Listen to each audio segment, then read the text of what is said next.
Hello, everyone, and welcome to this week's episode of The Rebuttal. It is week 12. COVID-19 is still running rampant around everywhere, and the Steelers game has been already pushed back twice. We were originally scheduled to play on Thursday, Thanksgiving Day. Had my plans all set to sit down and enjoy the afternoon game between the Steelers and the Ravens. A nice, hard-hitting matchup, as we've grown to expect from these two teams. And then I found out Wednesday afternoon or Wednesday evening that the game was moved from Wednesday to Sunday. Okay, no big deal. The rest of the league plays on Sunday anyway, so let's get ready for Sunday. And then I found out on Friday that the game was moved from Sunday to Tuesday. So now the Steelers and Ravens will be playing on Tuesday, December 1st at the time of this recording, because that could change rapidly. They're scheduled to play on December 1st at 8 p.m., a Tuesday night game, and that will be played in Pittsburgh. So if everything goes according to the latest schedule, because I was going to say as scheduled, but then I realized that none of this has been as scheduled. So if everything goes according to the latest schedule, the Steelers should be playing on Tuesday, and it should be a really good game. It's a division game. The Ravens are coming off a loss to the Titans, which I'll talk about in a little bit. And then the Steelers are coming off a win against the Jacksonville Jaguars. Still 10-0, only undefeated team in the NFL. It never gets old saying that. It never gets old saying we're the only undefeated team in the NFL. And it's so crazy because there have been so many stressful games with the Steelers that sometimes I have to remind myself that we're more than halfway through the season. Like, this isn't just, 6 weeks or even 8 weeks in. We've already crossed the halfway point. Halfway point is 8. We're already past that. And the Steelers have a scenario in which they can clinch their playoff spot this week. Isn't that crazy? If the Steelers win and if the Raiders and Dolphins lose, brace yourself, people. The Steelers are in the playoffs. The Steelers will be in the playoffs in week 12. In 2020, this has got to be one of the craziest things I've ever seen, especially as a Steelers fan for 30 plus years. This has never happened before. This is one of the earliest that a team in recent history has been able to win and clinch their playoff spot this early in the season. And one of the good things that I just thought about this game getting pushed back is that we will already know on Tuesday if they're playing for a playoff spot or not. Like, it's crazy. Had we played on Thursday, we would have had to play the game, win that game, and then wait a couple days to see if we actually got into the playoffs already. But we don't have to do that now. Look at how that worked out. Find your silver lining right there, that we actually will know by the time today is over whether or not the Steelers have a chance to clinch the playoffs on Tuesday. So that's awesome. So let's talk about that Ravens game last week. I actually watched the Ravens game by accident. I don't know if any of you have ever had this happen where you're literally just sitting there, you have the TV on, but you're not really watching it, or you have something on. So I usually use the NFL app because my wife is usually watching TV. And so I have the NFL app on my phone. If it's not a Steelers game, I don't care to watch it on the big screen. So I think, if I remember correctly, I was watching the Ravens game on the NFL app, and it was actually a good game. It was really one of those games where it was back and forth, and I was like, the Ravens are at home. Most likely they're going to pull this one out. And then it went to overtime, and then they got the ball first, and I was like, well, go ahead. Lamar Jackson's going to go crazy. He's going to do his thing. He's going to extend some plays. He's going to make a great run, blah, blah, blah, and the Ravens are going to win. And that did not happen. Instead, you had it on the flip side where Derrick Henry became a monster in the second half of that game. I don't know what he did in the first half of the game. Again, I was watching it, but I wasn't paying a whole bunch of attention to it. But I remember really paying attention to the game at the end of the third quarter, going into the fourth quarter, and then saw that the Titans actually took the lead. And I was like, okay, so the Titans, have a chance to win this game. Lamar Jackson came down, scored a quick field goal, and said it's overtime. So I'm thinking he's going to build on that. And again, that Titans defense they were good. They were ready for Lamar Jackson. They were ready for the Ravens, and they actually had them think I'd go a 3-and-out or didn't get them past the 50-yard line, and then they ended up punting the ball to the Titans. And they had it deep in their own territory. And I'm thinking, oh, they're going to go down and kick a field goal, and that's going to be the end of this game. And Derrick Henry and Ryan Tannehill got on the same page, and it was just really nice to watch. I don't even know if methodically is the right word for it, but they walked down the field very easily, it seemed to me. They had a few third downs and converted on those third downs. And next thing you know, Derrick Henry breaks off this 30-something yard run, which was really, really nice to watch. I'm going to try to put that in here. A kick in overtime in his career. Henry getting free. Henry's going to end the game. Titans take it in overtime. We talk about his second half surge. It just starts to wear you down, and you saw the effort Henry gave. Cut back, finish, get through the arm tackle. And Tennessee survives on the road. And they win in Baltimore for the second time in 2020. It was a really nice play to watch. And the Titans go into Baltimore and beat the Baltimore Ravens. The Ravens are now 6-4. I want to say this. The Ravens are now 6-4, while the Browns are 7-3. The Ravens are third in our division now. Third. Not even second. Nowhere near first. They're third. What a difference a year makes, am I right? Last year they had 1 or 2 losses. This year they've got 4. They've doubled that already. And it's just how football is. You know, a lot of teams will say one year that we're just one this away from going over the top. Baltimore was the number 1 seed last year. All they needed to do was do what they did last year again. And this year, it does not seem like it's been possible. I do want to say this, though. The teams that they played, that they lost to us. We didn't have Ben. Completely different team. They lost to Kansas City, who beat them last year. And Kansas City has been their nemesis, I want to say. They played the Patriots and lost to the Patriots, which is different from past years because they actually usually beat the Patriots. So maybe this Baltimore team is just not as good as they were last year. And I don't really know why, because you think another year with Lamar Jackson at the helm, he'd get better. Doesn't exactly seem to be the case right now. So Baltimore goes on and loses that game 30-24 to the Tennessee Titans. Like I said, they're now 6-4, and I don't know what's going on in Baltimore. Something is definitely wrong in Baltimore, but there's nothing wrong in Pittsburgh. I do like how Mike Tomlin said it, though. We have a perfect record, but we're far from playing perfect.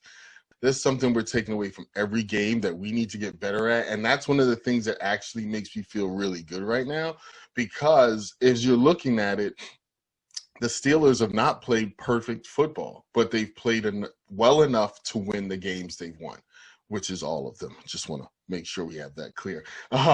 Last week, the Steelers went into Jacksonville to play the Jacksonville Jaguars and came out 27-3 victors.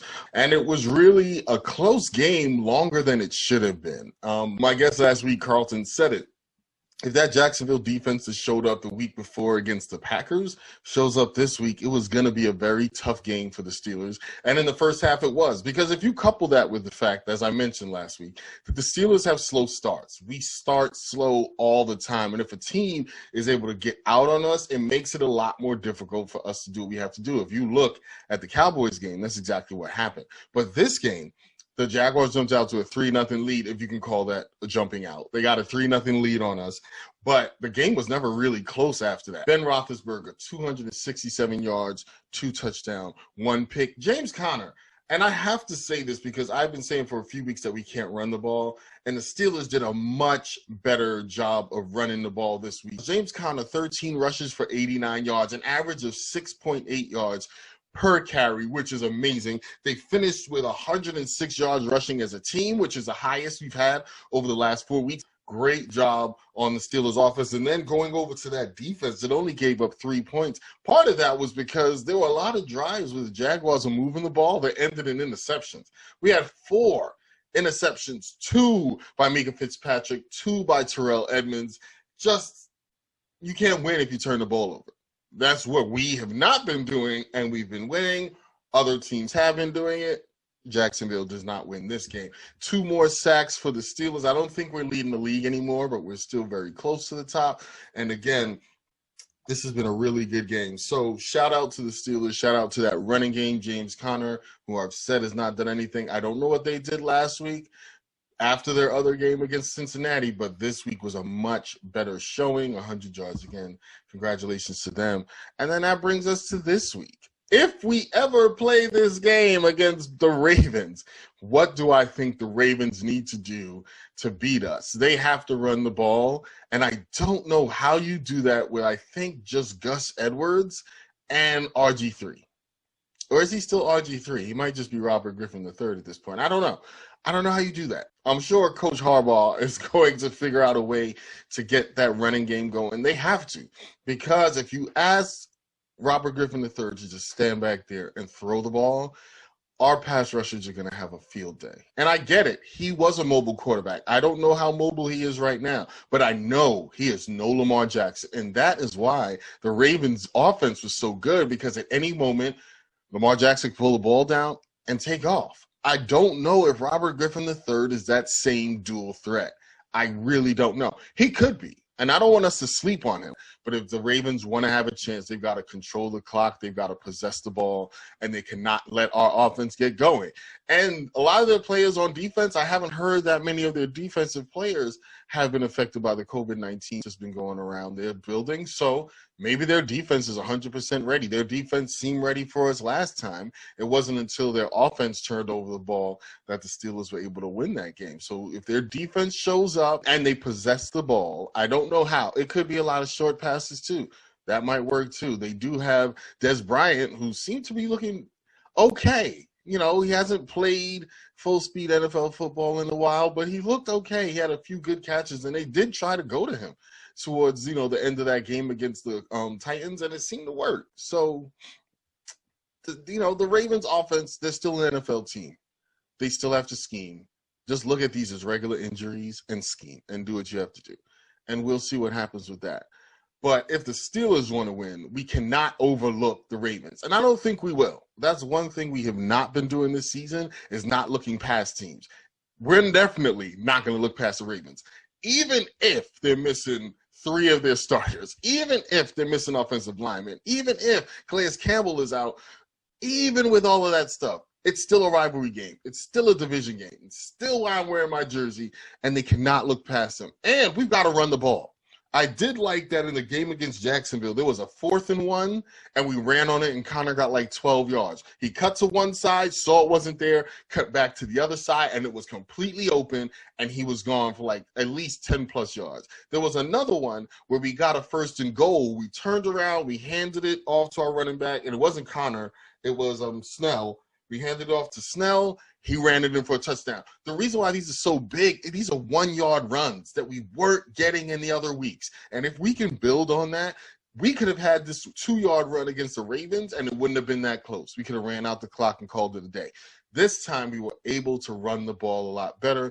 We've got to build on the running game. Ben had 46 dropbacks. I don't like that. I want to keep Ben in the 30 dropback. 30 pass attempts is good for me because, again, that's 46 times he can get hit.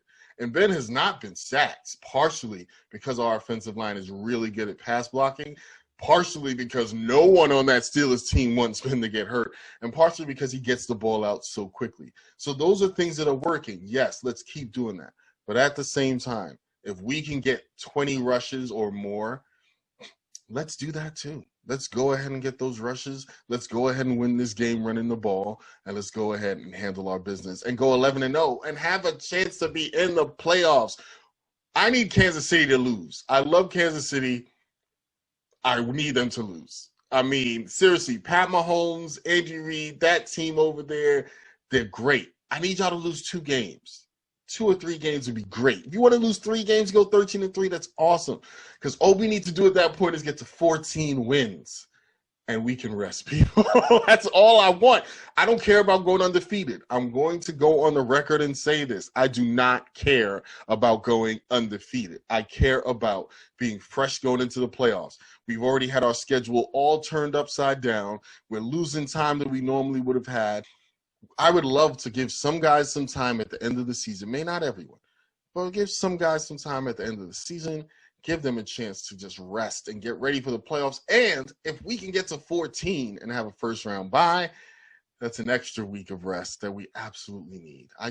I mean, in a perfect world, do you want them to play just so they stay fresh and stay in tune? Yes. But at the same time, I don't want anybody to be tired either. It's a very delicate balance between resting guys and making sure guys stay fresh playing. So that's my 2 cents on it. I'm sure if I email Mike Tomlin, he won't care. No one cares about what I have to say, so that's 100% fine. Now we're going to get to what I think the score is going to be for this game. It's a little weird. I know James Conner has COVID, so he's definitely out. I know we've had Stephon Tuitt. I mean, there's a few things going around. I didn't see anything this morning saying that there's any more positives, but we've got a few of our players out too. The Ravens have no Lamar Jackson, no Mark Ingram, no J.K. Dobbins, among others. I think they said about 18 players and staff have COVID over there. I don't know. If this game is actually played, we're going to have our offense, it looks like, other than James Conner.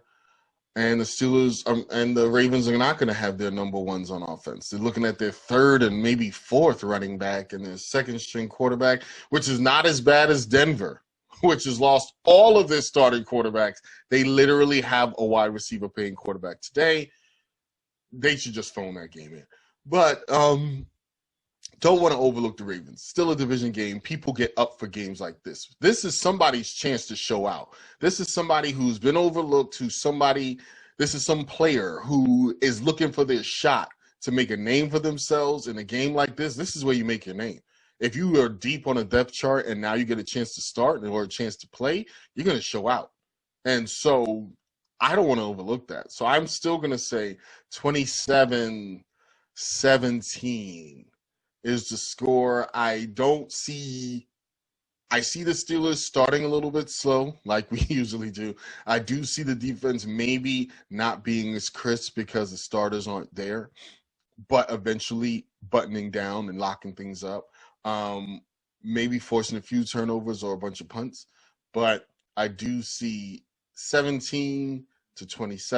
Steelers win 11-0 on and hopefully, maybe, possibly, having a playoff berth already locked up. So that's what I think. So that is going to be my show for today. I'd like to thank my guest myself for being here today. No, but I do want to thank all of you for watching, and all of you have been watching since the beginning. Thank you so much. Like, seriously, it makes it worthwhile when I see a couple views on my videos, because I'm absolutely nobody. But you guys, when I see that you guys actually watch and comment and stuff like that, makes you feel like a little bit more of somebody. So I thank you for that. And I hope you tune in next week where we talk about the Washington football team versus the Pittsburgh Steelers. In the NFC least, as I've heard it's called, I think they're in first place or tied for first place after that win against the Cowboys. So, yeah, 4 wins will get you a division, so just go ahead and think about that. But we can't overlook them, as we have not been. And I want to say that every week. We cannot overlook this team. We don't want to overlook this team. We want to give them the same amount of respect that we've given the Baltimores and we've given the Titans and we've given the Browns. We want to give them that same level of respect, and we want to come out there and handle our business and go 12-0 and remain undefeated. This is so crazy that we're talking about our team being 10-0 for the first time ever. And looking at this schedule, they got the Bills coming up. We got the Colts coming up after this Ravens game. I don't want to say it, but if we get to week 14, undefeated, I don't know. There's a chance some crazy stuff can happen. But that's all for today, folks. Thank you so much for joining. You guys have a safe week. Take care of each other. And I will see you right back here next week on The Rebuttal, hopefully 11-0.